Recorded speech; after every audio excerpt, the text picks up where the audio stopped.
Good day. It's a great day at Women's Television, and I'm very excited to be here.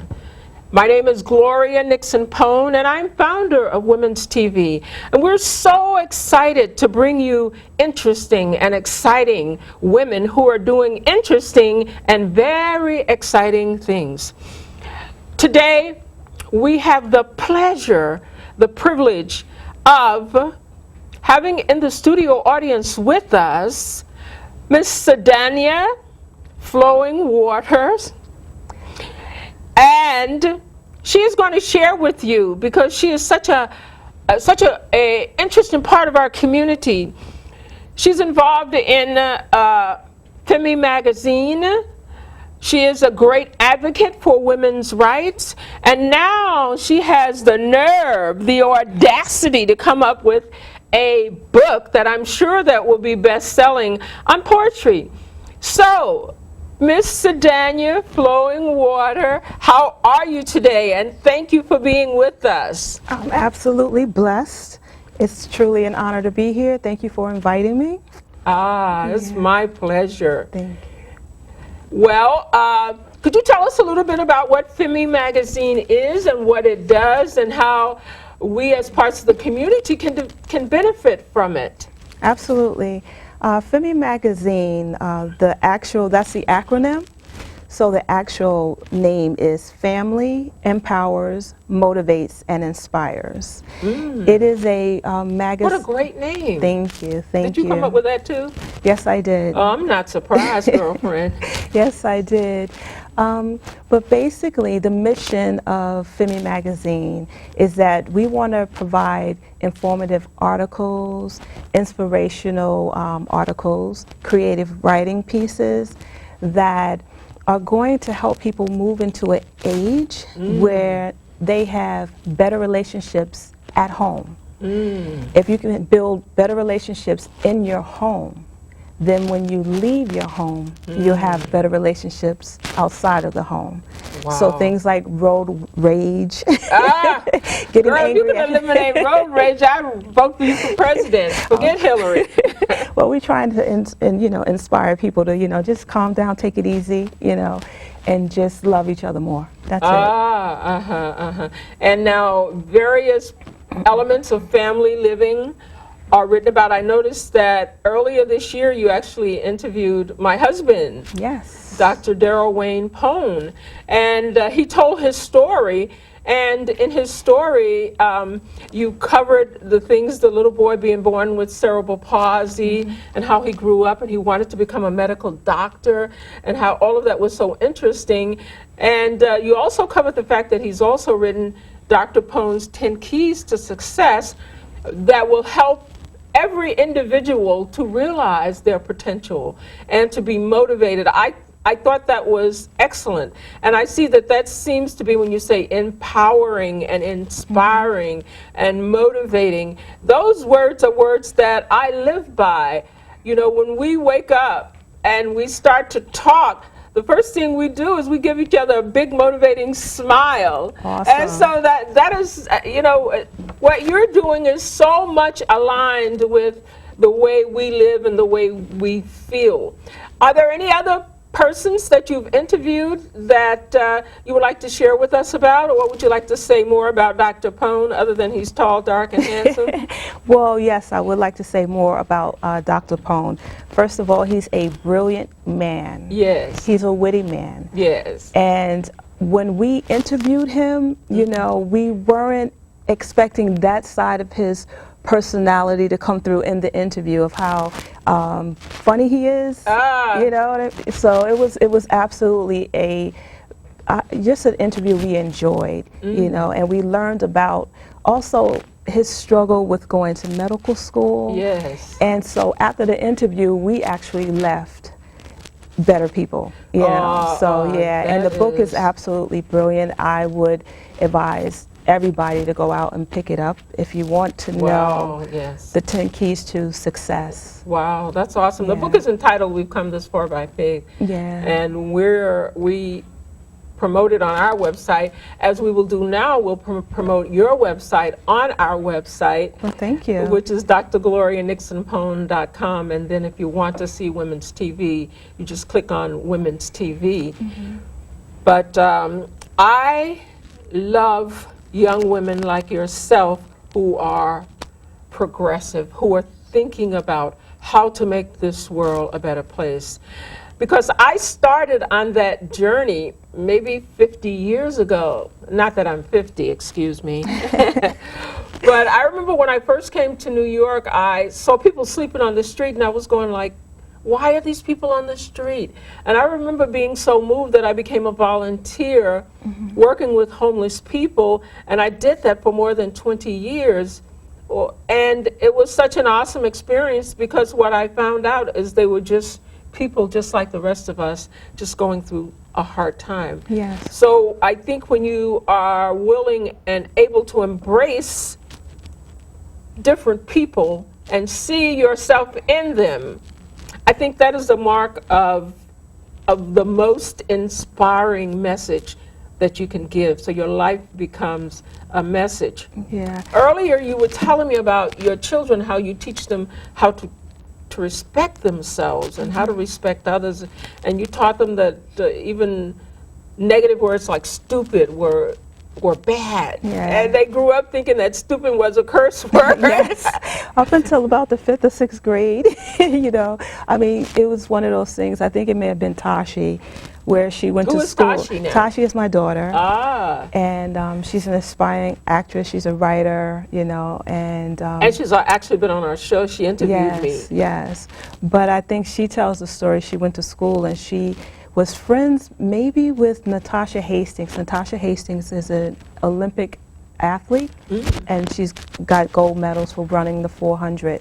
And they were friends, and they were, I believe, probably in about the 5th grade, and somebody called somebody stupid, and Tashi's like, oh, that's a curse word. And Natasha said, Tashi, that's not a curse word.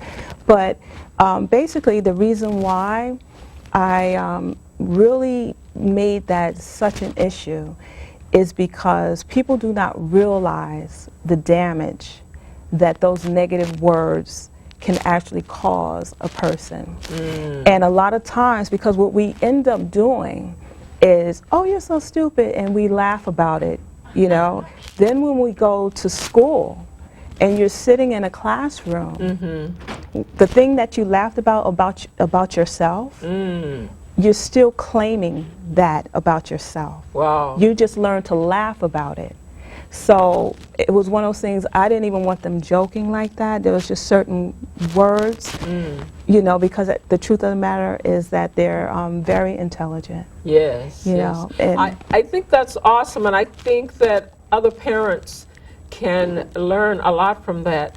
My husband and I have a saying when people say to me, oh, the children are so wild, oh, the children are so whatever, whatever. We says that, this is how we reply to that. We says, well, when we make smarter parents, we'll get smarter children. It's the truth. It's absolutely and so true. it's like, don't knock the children. Absolutely. You know, there's ancient texts that said a child should lead them. So the children are our leaders, and we have to acknowledge that. Well, the problem that we don't always realize, especially people of color, is that we are... What color are you? I am... You know, when you said that, Yeah. I was reminded of an interview with Oprah. She said she went to a place in France, and she went to the guy, because she's having a problem with her hair, and she went up to the owner and she says, do you do colored hair? And he says, yes, we do orange hair, gray. And so he started naming all the colors in the rainbow. Yeah. He says, yes, we do all colors. Yeah. So I thought I'd throw that in to get a little humor going. But please continue. Well, basically, you know, what I was thinking is that, you know, we've done a lot. You know, we've overcome so much, and the last thing we need is, you know, is to call each other stupid or names, you know, because we still have a lot further to go. Yes. And a lot of things, and just industries and things that, you know, we want to be a part of, or just impacts, positive ones to society, it takes a lot of positivity. Yes, You know what I mean? And it absolutely. takes almost just an unspeakable amount of positivity to combat a lot of the negativity that's out there. Yes, yes, So even yes. though, like, you know, calling someone stupid or something like that seems like such a small thing, Mm-hmm. but if a brilliant child, right, that may be brilliant in mathematics but may have dyslexia is told that they're stupid, they may never realize their potential in mathematics. You know what I mean? I know So we have exactly to what be you careful mean, and I'll about tell it. you a little secret. I have dyslexia, and I was told that I was not college material. Exactly. So I didn't go to college when I was 18 or 19, and then I guess when I was in my 20s, I found out that going to college wasn't about being smart, it was about following instructions. Right. And so I can follow instructions. That I can do. So when I finished my undergraduate at Pace University in information systems, and then I said, wow, this is fun. So then I went back and I got 2 more master's Absolutely. degrees, and then I got a doctorate. But I never would have done that if I had not been willing to look past what people said. Absolutely. And, you know, just the ironic part about it is that you were college material with an exclamation point. Well, thank you very much. Yeah, because you succeeded. It doesn't matter how the struggle was when you were there, you succeeded. Yes. Well, I think success is an interesting word, and that'll be on our next interview. Okay. But before we go into your exciting book, I wanted to just mention briefly about the Purple Ribbon Foundation. The Purple Ribbon Foundation, and what it's about. I was honored there earlier this year. And it's a foundation that helps women, and its goal is to eliminate domestic violence. Could you tell us very briefly about that component of your work? Yes, absolutely.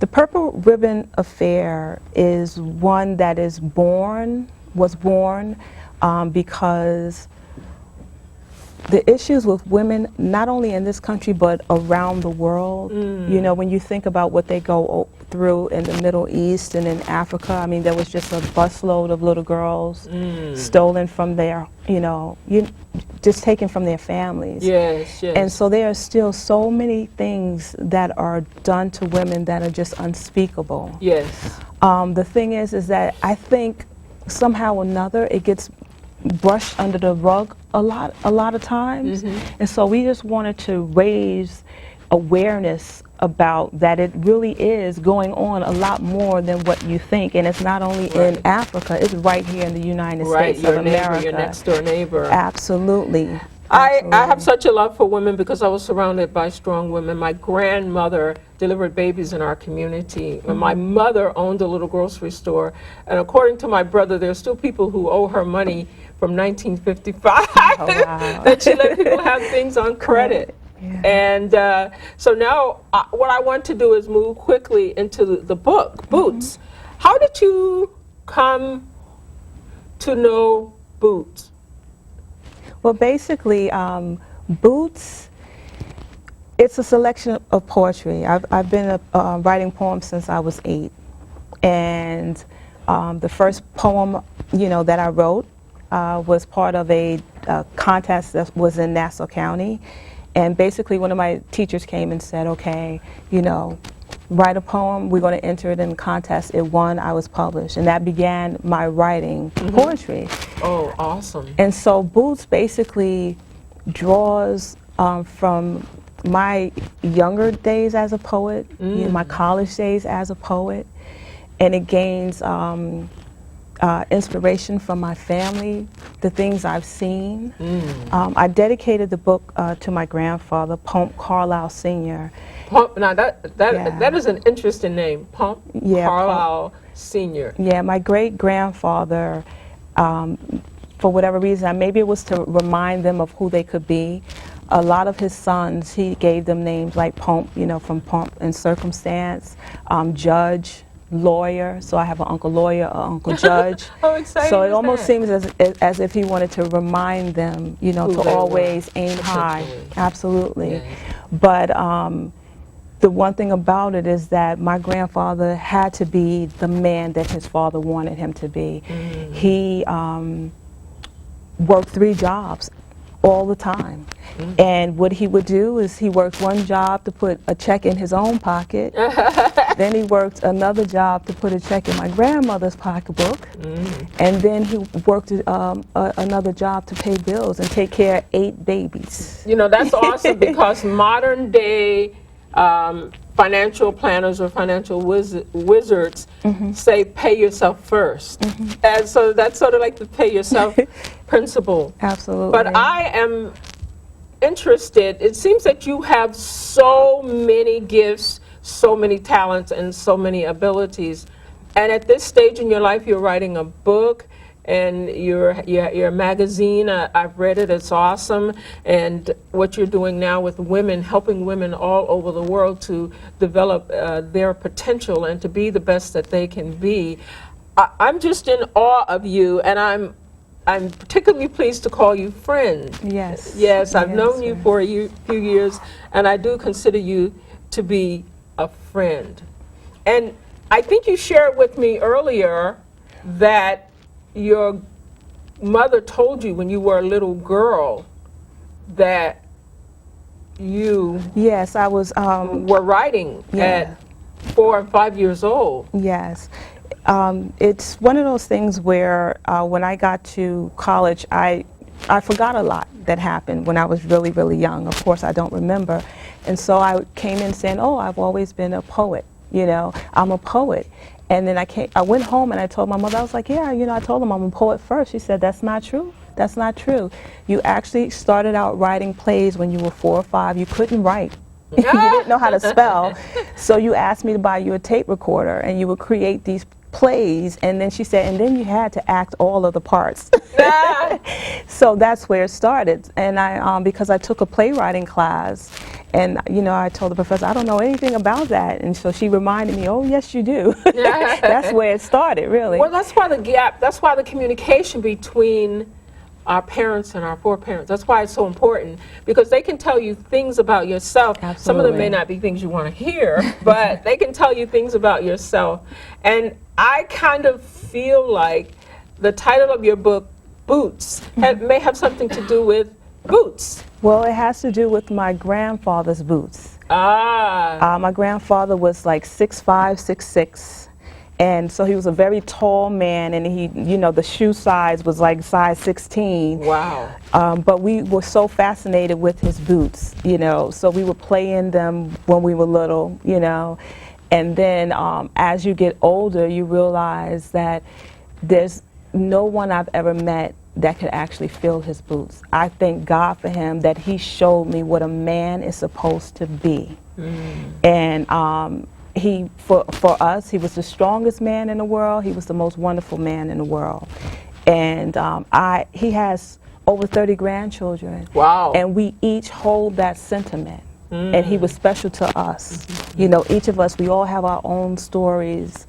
And of him taking us fishing, all of us, packing us in a couple of cars and taking us fishing, pushing us around the backyard in a car that didn't work well, you know, just having a good time with him. And so his boots just mean a lot to us. Wow, wow. Yeah. I can imagine a little girl 5 or 6 years old wearing a size 16 boot. Yeah. Well, Like, that's really, really awesome. yeah, the cover of the book. The cover of the book, which we're showing right now, I believe, shows a picture of you as a little girl. See, that's the important part. It actually is Tashi, my daughter, Ah, it's your daughter. in my grandfather's boots. And your oh wow, see, that's even more fantastic Yes. when you have a picture of when you pass the tradition, when the tradition goes past yourself. Absolutely. So you're passing it on to your daughter, and that's important. Because I can see, and I said, oh, that's you, so it's not you, it's your daughter. Yeah, and So that's third generation. yeah, I took the picture because I said, that's funny. At that age, she was fascinated with his boots as well, you know. And I had no idea that one day it will all, you know, that picture would be on the cover of my first book of poetry. Wow. So that's absolutely awesome. Thank you. And we know that you're going to have a book signing, and we know that FEMI Magazine has a website, and perhaps in a minute or so you could share that with us so we can learn more about what you're doing. And of course, your website information will appear on drglorianixonpone.com, Women's TV website. So we'll be sharing information and we'll be networking through mass media, and we'll be getting the word out about your book. We'll be getting the word out about women's television, and we'll be looking forward to, you know, we say our motto is a few good women doing great things. So we're looking forward to women continuing to do what only women can do. Yes. You know, and there's a saying that one hand, the hand that rules the world rocks the cradle. Yes. So I'm looking forward to women just being more assertive, women taking on the role and speaking up for themselves and becoming, and I think it starts when you're a little girl. Yes, it does. I think the way that you are treated and the way you treat yourself does not begin when you're 20 or 30 or 40 or 50. A year, 2 years ago, I had an opportunity to interview a young woman. She was about 90 years old, and she was the first female to graduate from Howard University School of Medicine in 1935, and she told me that she didn't feel free to say and do what she wanted until she was 70 years of age. That's 70 years of age. So if we can build in our young girls today, and I have two very good friends who work with girls. One is Girls Count Now, and another one is Girls, what is the name of it? She's down in DC, and she's working with girls, and they're working with traffic. And women are doing so many awesome thing. Her company is called Girls Got It Going On. I like that. Girls Got It Going On. Yes. And then we have another friend in Long Island who is working with girls in science, in math, science, and science. And they're so smart. I'm trying to get some of them to teach me the Rubik's Cube. Now, when I was about 15 or 20, I could do the Rubik's Cube. I just went, no, no, no, no, no. And now, for the last 10 years, I've been trying to figure out what did I do back then, and why can't I still do what I did? So eventually, I stopped asking myself that question. Right. But I'm very interested in women and girls, and that's why we have Women's TV. I founded it to look at the issues of women and to see how we can help them to be the best that they can be. Looking at their situations, their circumstances. I do a workshop called The Woman's Got to Have Her Own Purse. Now, you know we got to have some money going on, right? Yes. So, will you read for me Sure. today? Yes, I sure I would will. love to hear at least one of your poems. Now, you told me that August Martin was one of your favorites, so let's hear one of your poems. Okay, sure.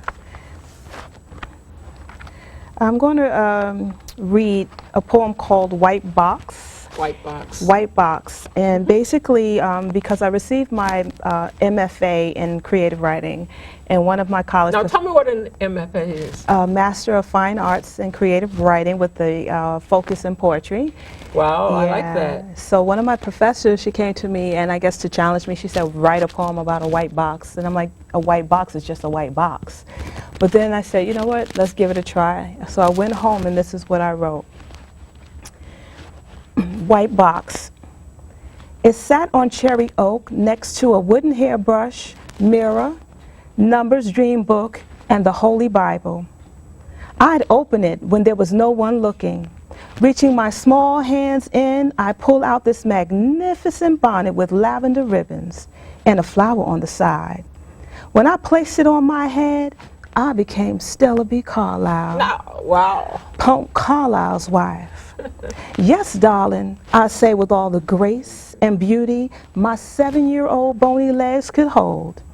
I danced a stroll and sipped some wild Irish rose, like a lady, of course, from my teacup. Wow. Oh, that's awesome.